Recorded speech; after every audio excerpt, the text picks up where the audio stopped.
speak Malayalam very well. ചെറുതായിട്ടല്ല നന്നായിട്ട് സംസാരിക്കുന്നുണ്ട് അല്ലേ? Yes, please welcome sir.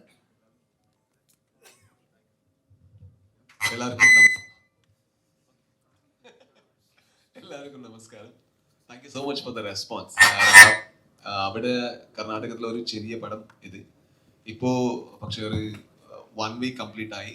ഇപ്പോൾ അത് ഒരു സൂപ്പർ സ്റ്റാർ പടന്റെ പോലെ കളക്ഷൻ ഉണ്ട്, നല്ല റെസ്പോൺസ് കിട്ടിയിട്ടുണ്ട്.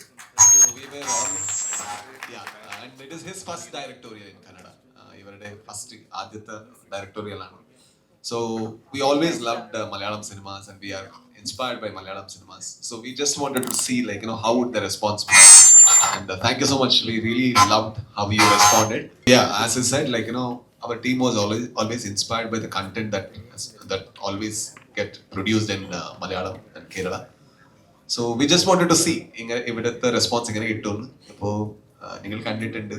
So audience nu mundu varumbol endha response kittu. I am very excited to see. And thank you, that's all. Thank you so much. And also I want to thank Wayfarers for trusting us and always standing beside us. Thank you so much. Thank you. Yes, few words sir please. എന്താ എല്ലാവരും cinema കണ്ടില്ലേ? കിടിലനായിട്ടുണ്ടല്ലോ. ഞാൻ ഈ cinema Rajeev produce ചെയ്യുന്ന cinema എന്ന് പറയുമ്പോൾ തന്നെ ഞാൻ നമ്മുടെ കോൺഫിഡൻസ് അതിൻ്റെ ഒരു എക്സൈറ്റ്മെൻറ്റിലാണ് വന്നത്. ഔട്ട്സ്റ്റാൻഡിങ് ആയിട്ടുണ്ടല്ലോ, ഗംഭീരമായിട്ടുണ്ടല്ലോ. Thank you so much. Really excellent excellent. First film in Kannada. And he's writer of Kandara. കന്താരയുടെ റൈറ്ററാണ് അദ്ദേഹം. സോ കൺഗ്രാജുലേഷൻ എൻ്റെ team.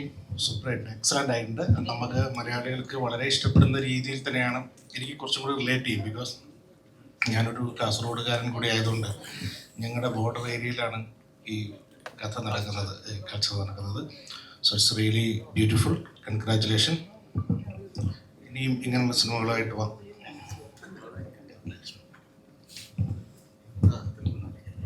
Thank you sir, thank you so much. And now let's welcome Honey Rose. Honey Rose ഇവിടെ നമ്മളോടൊപ്പം ചേർന്നിട്ടുണ്ട്. Let's welcome her. Please welcome her.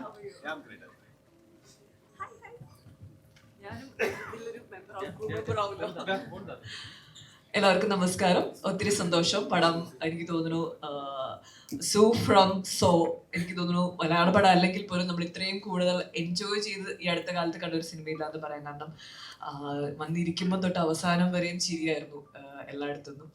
ഒത്തിരി ഇഷ്ടപ്പെട്ടു. ചെറിയൊരു സിനിമയാണ്. മലയാളി ആക്ടേഴ്സ് ഒന്നും അല്ലെങ്കിൽ പോലും നമുക്ക് അവരെല്ലാം സ്ക്രീനിൽ കാണുമ്പോൾ ഭയങ്കര ഇഷ്ടം തോന്നും. ആ മൊത്തം അറിയാവുന്നത് രാജ് സാറിനെയാണ്. അദ്ദേഹത്തെ മാത്രമേ എനിക്ക് അറിയുള്ളായിരുന്നു. പക്ഷെ ഭയങ്കരമായിട്ട് എൻജോയ് ചെയ്ത സിനിമ കണ്ടു. നല്ലൊരു സിനിമയാണ്, കൊച്ചു സിനിമയാണ്. അതിലെല്ലാ കഥാപാത്രങ്ങളും ഭയങ്കര രസമായിട്ട് ചെയ്തിട്ടുണ്ട്. ആൻഡ് എല്ലാ ക്രൂ മെമ്പേഴ്സിനും congratulations and all the very best. എനിക്ക് തോന്നുന്നു കന്നഡയിൽ ഇത് ഭയങ്കര ഹ്യൂജ് ഒരു സക്സസ് ആയി മാറിക്കൊണ്ടിരിക്കുകയാണ്. കോടികളുടെ കണക്കാണ് ഒരു ചെറിയ സിനിമ വാരിക്കൂട്ടുന്നത്. അപ്പം എല്ലാവിധ ആശംസകളും sir. Thank you so much. Thank you so much. And now let's welcome Manikantan Acharya. മനുഷ്യന് ഫ്രണ്ടിലോട്ട് ഇൻവൈറ്റ് ചെയ്യുന്നു. Please join. അപ്പൊ നേരത്തെ പറഞ്ഞതുപോലെ ഭയങ്കര live and casting was very ഒരു എന്താ പറയാ, നമുക്ക് എക്സ്പെക്ട് ചെയ്യാൻ പറ്റാത്ത രീതിയിൽ കിഡ്ലൻ കാസ്റ്റിംഗ് ആയിരുന്നു. ഭയങ്കര ലൈവ് പെർഫോമൻസ് ഉണ്ടായിരുന്നു. യെസ്, എന്താണ് മനുഷ്യന് പറയാനുള്ളത് നോക്കാം നമുക്ക്. ഒരുപാട് ഇഷ്ടമായി. ഒരു 3 മണിക്കൂർ കൊണ്ട് ഒരു സിനിമ കണ്ടതിനപ്പുറത്തേക്ക് ഒരു വില്ലേജിൻ്റെ ഭാഗമായി എന്നാണ് എൻ്റെ അഭിപ്രായം. കാരണം പെട്ടെന്ന് കുറേ ക്യാരക്ടേഴ്സിൻ്റെ പേര് പറയാൻ പറ്റുകയെന്ന് പറയുന്നത് അത്രയും ഇൻവോൾവ് ആയതുകൊണ്ടാണ്. രവിയണ്ണൻ, ചന്ദ്രൻ, രമേശൻ, ഗുരുജി, സുലോചന, ഭാനു, സതീഷ്, അങ്ങനെ കുറേ ആൾക്കാർ ഞാൻ അതിൻ്റെ ആ വില്ലേജിലെ ഒരാളായിട്ടാണ് ഈ സിനിമ കണ്ടത്. ഇനി ഇതിൽ കൂടുതൽ വേറെ ഒന്നും പറയാനില്ല. ഭയങ്കര ഇഷ്ടമായി. നിങ്ങളുടെ കൂടെയൊക്കെ സഹകരിക്കണമെന്ന് ആഗ്രഹിക്കുന്നു. അപ്പോൾ മലയാളത്തിൽ വന്ന് അഭിനയിക്കുന്ന പോലെ ഇവിടുന്ന് കൊണ്ടുപോയി കന്നഡയിലേക്ക് അഭിനയിക്കും. Thank you, love U.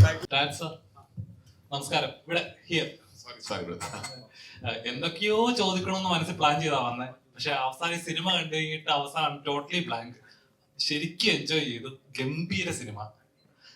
എങ്ങനെയായിരുന്നു ഇങ്ങനെ ഒരു പ്രോജക്റ്റിലേക്ക് കമ്മിറ്റ് ചെയ്യാനുള്ള റീസൺ? കാരണം സ്റ്റാർട്ട് ടു എൻഡ് ഹ്യൂമർ മാത്രം, അതും കൂടുതൽ സിറ്റുവേഷൻ കോമഡി എന്ന് പറഞ്ഞാൽ നിസ്സാരമല്ല. എങ്ങനെ ഉണ്ടായിരുന്നു അത് മലയാളത്തിലേക്ക് ചെയ്യുമ്പോൾ? എത്രത്തോളം ടഫായിരുന്നു അത്? ഇല്ല, ആക്ച്വലി കൾച്ചറലി നമ്മുടെ സദൺ പാർട്ട് ഓഫ് കർണാടക പിന്നെ നമ്മുടെ കേരളത്തിന്റെ ബോർഡർ ആ ഒരു കൾച്ചറൽ ഷെയറിംഗ് ഉണ്ട്. അപ്പോൾ അത് കുറച്ചും കൂടി ഈസിയാണ്. പക്ഷേ ഈ ഡബിങ് ചെയ്തിട്ടുള്ള നമ്മുടെ Satheesh മുതുകോൾ, I think he didn't dub, actually he recreated the cinema in Malayalam language. നല്ല പഞ്ചസ് ആഡ് ചെയ്തിട്ടുണ്ട്. കുറച്ചും കൂടി പഞ്ചിൽ കുറച്ച് മാറ്റങ്ങളുണ്ട്, അത് കൾച്ചറൽ റെഫറൻസിന് വേണ്ടി. But he's fabulous. എന്താ വെച്ചാൽ me and JP we travel a long way together. എൻ്റെ ആദ്യത്തെ പടം ആക്ച്വലി തുടങ്ങുമ്പോൾ it was a Tulu film, but it didn't happen. അപ്പോൾ JP ഓഡിഷനിക്ക് വേണ്ടി വന്നത്. അപ്പോൾ അവർ നല്ല ഒരു റൈറ്റർ എന്ന് എനിക്ക് മനസ്സിലായി. എന്താ വെച്ചാൽ he used to narrate stories to people. So I said, why are you wasting stories? Why can't you write and direct and become a director? But yeah, he started, but I was a little late, like, you know, because of so many things we couldn't deliver it. So after 6 years, I think he became a director in Kannada. It's, we are a team together, brother. Like, you know, me and him, and we all are from, like, you know, even before I became director, we are in the same boat. I think we are all from the same house. So it's not we chose a script. I think we made it together, everybody in the team. Director അല്ല, ചെയ്ത film കണ്ടു കഴിഞ്ഞാൽ പറയത്തില്ല, first film ആണെന്ന് പറയത്തില്ല.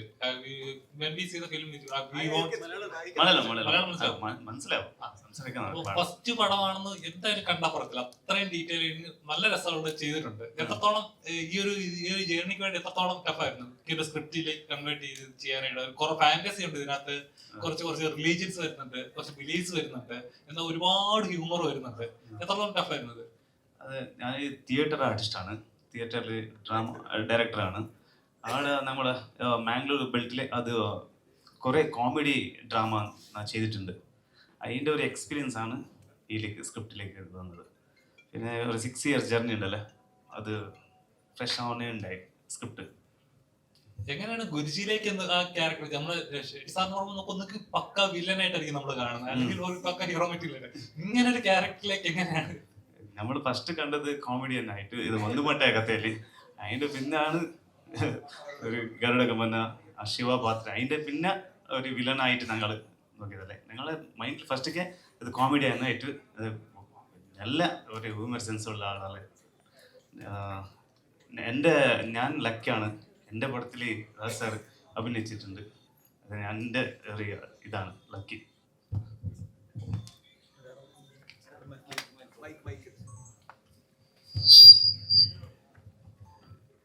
ഡയറക്ടറോടാണ്. അതായത് ഇപ്പൊ ഒരു സ്ത്രീ അനുഭവിക്കുന്ന പ്രശ്നം, അതായത് ഏതൊരു സ്ത്രീയും അനുഭവിക്കുന്ന ഒരു ജീവിതത്തിൽ എപ്പോഴെങ്കിലും ഒക്കെ അനുഭവിച്ചിരിക്കുന്ന പ്രശ്നങ്ങള് ഇത്രയും ആദ്യം ഒരു ഹ്യൂമറിൽ കൂടെ കൊണ്ടുവന്നിട്ട് അത് കഴിഞ്ഞ് അത് അത്രയും സീരിയസ് ആയിട്ടുള്ള പ്രശ്നത്തിലേക്ക് കൊണ്ടുവരിക, അത് കഴിഞ്ഞ് അതിനൊരു പരിഹാരം കാണുക, ഇതൊക്കെ ശരിക്കും പറഞ്ഞാൽ ഇത്രയും നന്നായിട്ട് ഒരു സ്ത്രീയെ ക്യാപ്ചർ ചെയ്യാൻ വേണ്ടിയിട്ട് എങ്ങനെയാ സാധിച്ചത്? അതിങ്ങനെ പറയപ്പോ ചൈൽഡ്ഹുഡിൽ നിന്ന് ഒരു കൂടെ ഉണ്ടല്ലേ, അമ്മയാണ്, സിസ്റ്ററാണ്, ചേച്ചിയാണ്, എല്ലാവരും കൂടെ ഉണ്ട്. നമ്മൾ കാണുന്നുണ്ട് കുറേ അവരെ പ്രോബ്ലംസ്, അതെല്ലാം തലയിൽ ഉണ്ടായി. ഇങ്ങനത്തെ ഒരു പടം ചെയ്യുമ്പോൾ ഒരു സ്ക്രിപ്റ്റ് ഇതാക്കുമ്പോൾ ബാനു എൻ്റെ എല്ലാമാണ്, എൻ്റെ ചേച്ചിയാണ്, എൻ്റെ ഫ്രണ്ട്സാണ്. കുറേ പെണ്ണുങ്ങൾ പ്രോബ്ലംസ് എല്ലാം ബാനുക്ക് അടക്ക് വന്ന് എങ്ങനെയെങ്കിൽ ഇത് പ്രോബ്ലം സോൾവ് ചെയ്യണമല്ലേ, അത് നമ്മളതാണ്. എല്ലാവരും അമ്മയാവണം. ഒരു ആണ് അമ്മയായെങ്കിൽ മാത്രം ഒരു പെണ്ണിൻ്റെ ഇത് പ്രോബ്ലം സോൾവ് ചെയ്യാൻ പറ്റും. അങ്ങനെയാണ് ഇങ്ങനത്തെ എത്ര ഇതായി. No, I think for any artist, empathy is the most important thing. നമുക്ക് എംപത്തറ്റിക് ആയെങ്കിൽ നമുക്കൊരു ആനിമലിൻ്റെ ഫീലും മനസ്സിലാവും. Human being is A social animal, നമുക്ക് മനസ്സിലാവും. അപ്പോൾ so when these kind of characters are in every village, in every part of our country. we have seen them, but we don't notice them. We don't give them attention because they are not important. I think I'm so glad that JP selected a character which doesn't look important, but has so much depth. So when popular media like cinema select characters which are not important, I think that's a good sign. I'm so glad that he actually chose that character. ശരിക്കും പറഞ്ഞാൽ കേരളത്തിലേക്കും ഇത് നേരത്തെ plan ചെയ്ത് തന്നെ ചെയ്തതായിരുന്നു.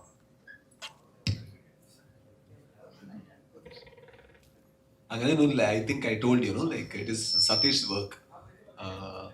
സതീഷ് പുതിക്കോൾ ഞാൻ അവരുടെ അടുത്ത് പറഞ്ഞു ഒരു കുറച്ചും കൂടി ഒരു കൾച്ചറൽ റെഫറൻസ് വേണമെന്ന്.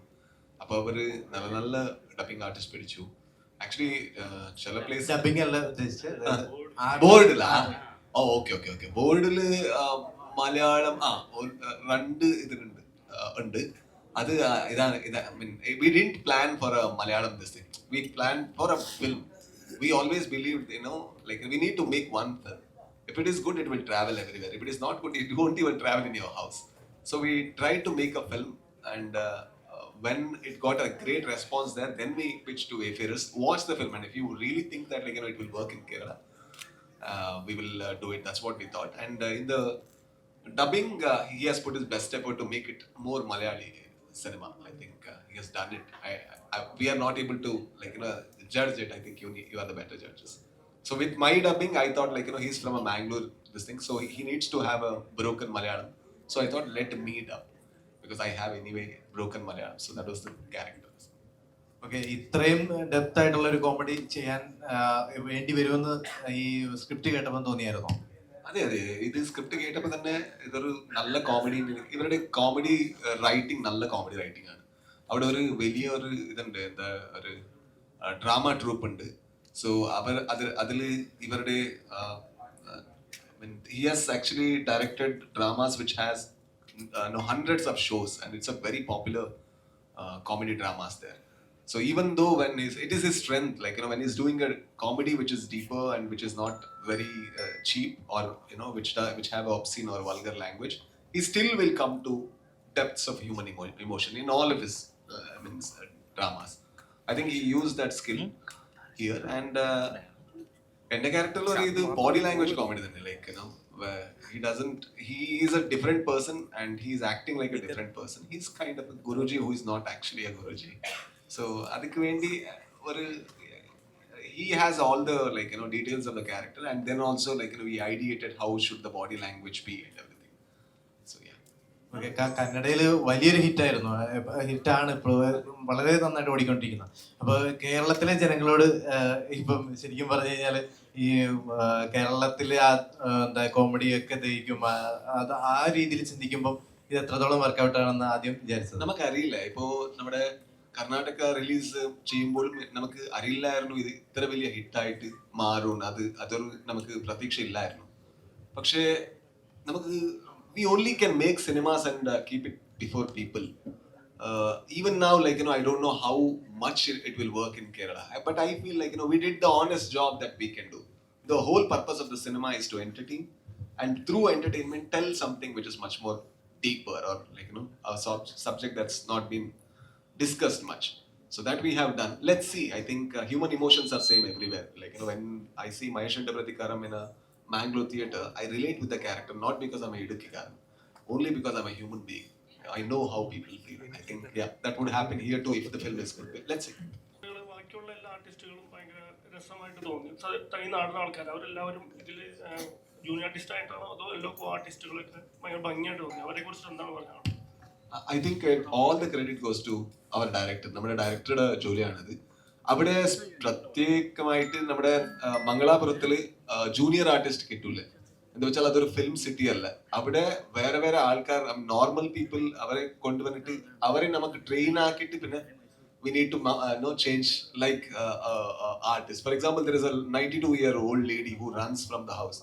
Actually, she has never seen a camera in her life. It's a very interior part of Mangalore. അവരവിടെ വന്നു, ഷൂട്ടിംഗ് കാണാൻ വന്നു. പിന്നെ JP spoke to her, trained her, she did well.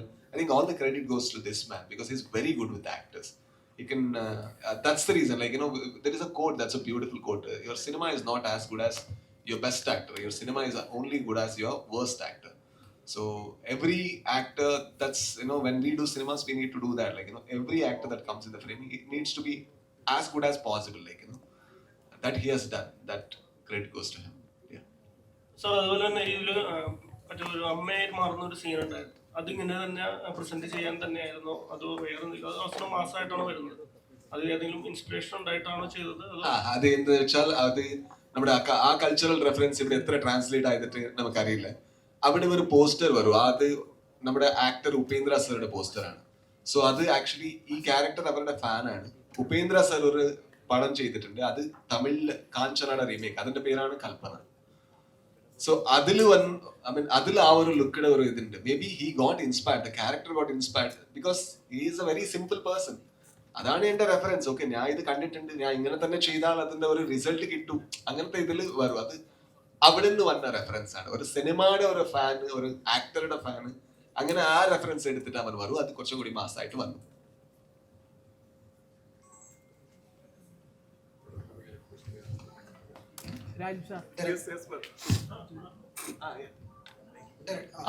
ഈ 2025 പൊതുവെ നമ്മൾ കാണുന്ന ഒരു ട്രെൻഡ്, ഫാമിലി ഓറിയന്റഡ് സിനിമകള് വലിയ രീതിയിൽ ബോക്സ് ഓഫീസിലടക്കം വിജയമാണ്. ടൂറിസ്റ്റ് ഫാമിലി അല്ലെങ്കിൽ 3BHK. ശരിക്കും അതൊക്കെ ഒരു കോൺഫിഡൻസ് തന്നിട്ടുണ്ടായിരുന്നു ഈ പ്രീമിയർ ഒക്കെ. ഇതിനു മുമ്പ് 2006 ഇയേഴ്സ് മുമ്പിൽ ഇത് തുടങ്ങി.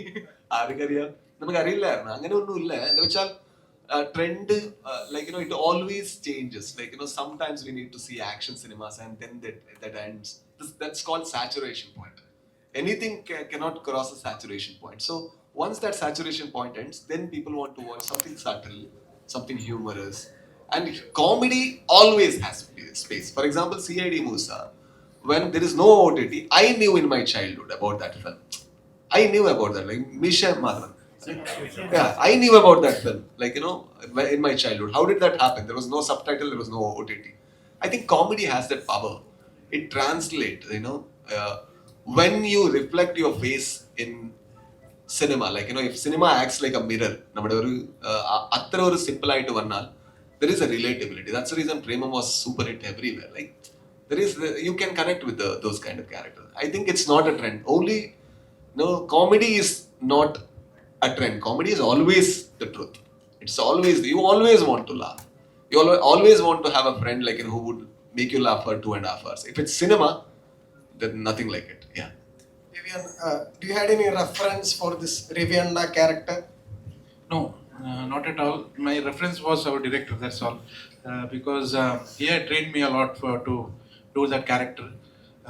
So, like, I was, in my case, I find myself extremely lucky because the 6 years before, when he has done his first draft of the script, so that time after his completion, he told me that this Raviana character will be played by me. But every year I was in a doubt whether it will be done by me. So finally, in 2025, when we shot it, yes, I have done the character of Raviana. And whatever Raviana you see on screen, it is not me who have done that. It is because of this director who had trained me a lot to get into the screen, to get into the character, and that's what you're seeing right now. ഇപ്പൊ നമ്മൾ കണ്ടുവരുന്ന സിനിമകളിൽ ഒരു pattern ഉണ്ട്, അല്ലെങ്കിൽ കുറച്ച് ആർട്ടിസ്റ്റുകൾ അല്ലെങ്കിൽ മെയിൻ ആർട്ടിസ്റ്റുകൾ അവരെ മാത്രം കോൺസെൻട്രേറ്റ് ചെയ്ത് അവരുടെ ചുറ്റുപാടുള്ള കഥകൾ, അവരുടെ ചുറ്റുപാടുള്ള ക്യാരക്ടേഴ്സ് മാത്രം. ഈ സിനിമയിൽ ഒരു പ്രത്യേകിച്ച് ഇതിനകത്തുള്ള സകല നാട്ടുകാർക്കും റോൾ ഉണ്ട്. ഓരോ ക്യാരക്ടർ നമുക്ക് കണക്ട് ചെയ്യാൻ പറ്റുന്നു. നമുക്ക് എവിടെയെങ്കിലും കണ്ടിട്ടുണ്ട്, അല്ലെങ്കിൽ അങ്ങനെ ചെയ്യുന്നവരുടെ ചെറിയൊരു കാര്യമല്ല. ഇപ്പോഴത്തെ ഒരു സിനിമകളിലെ ട്രീറ്റ്മെന്റ് കാണുമ്പോൾ എപ്പോഴും അങ്ങനെ ഫീൽ ചെയ്തിട്ടുണ്ട്. ഒരു ബഡ്ജറ്റ് എന്നുള്ളതല്ല, ഒരു കണ്ടന്റ് എന്നുള്ളതല്ലാതെ more budget, more super actors, അങ്ങനെ ഒരു കൺസെപ്റ്റ് മാറി കണ്ടന്റിലേക്ക് കോൺസെൻട്രേറ്റ് ചെയ്ത സിനിമകൾ കുറഞ്ഞു വരുന്നതായിട്ട് ഫീൽ ചെയ്യുന്നുണ്ടോ? അതുണ്ട്. അതെന്താ വെച്ചാൽ ചില സമയത്തില് ഇപ്പോ when writers dominate the industry, everything changes. When writers and director dominates the industry, when stars start dominating the industry. If, like, you know, some actor act and, like, you know, if we get a big OTT deal, then I think he will dictate how the film should look, and people even want to watch him because he's the big. Fortunately, in this film, nobody was big. No, everybody is, like, you know, they're doing their job, they're doing their role. I really like the cinema where there is space for everybody. Cinema should be that. Cinema shouldn't be a wedding album only where, like, you know, Main group. yeah, they are concentrated and everybody wishes and goes. I don't think Even that's one form of cinema, but it shouldn't be in every cinema. I don't believe in that. Yeah. അങ്ങനത്തെ treatment ഉള്ള ഒരുപാട് സിനിമകൾ ഇനി വരട്ടെ ഞങ്ങൾക്ക് കാണാൻ. നമുക്ക് കാണാം. Thank you. സാർ നമസ്കാരം. മലയാളം മനസ്സിലാവോ? അല്ല, കാന്താര എന്ന സിനിമ ഇറങ്ങിയ സമയത്ത് ഈ മലയാള ഇൻഡസ്ട്രിയെ തന്നെ മാറ്റിയ ഒരു സിനിമയാണ്. ഇതുപോലൊരു സിനിമ കന്നഡയിൽ ഇറങ്ങുമ്പോൾ ഒരു വലിയൊരു ചേഞ്ച് ആയിരുന്നു അത്. അപ്പം എത്രത്തോളം ടഫാണ് അങ്ങനത്തെ ഒരു കൾച്ചർ മുന്നോട്ട് കൊണ്ടുവന്ന ഒരു സ്ക്രിപ്റ്റ് ചെയ്യാന്ന് പറഞ്ഞ ചെറിയൊരു കാര്യമല്ല. നമുക്ക് അറിയാവുന്ന ഒരു ഏൻഷ്യൻ ഹിസ്റ്ററിയെ അതൊരു കൾച്ചർ രൂപത്തിലേക്ക് അത് സിനിമാറ്റിക് ലെവലിലേക്ക് കൊണ്ടുവരുന്ന ചെറിയൊരു പ്രോസസ് അല്ല. എത്രത്തോളം ടഫാണ് ഇങ്ങനത്തെ ഒരു സ്ക്രിപ്റ്റുകൾ ചെയ്യാനായിട്ട്? ഓൾറെഡി ഒരു ഹിസ്റ്ററി റിലേറ്റ് ചെയ്തിട്ടുള്ള ഒരു സബ്ജക്റ്റ്.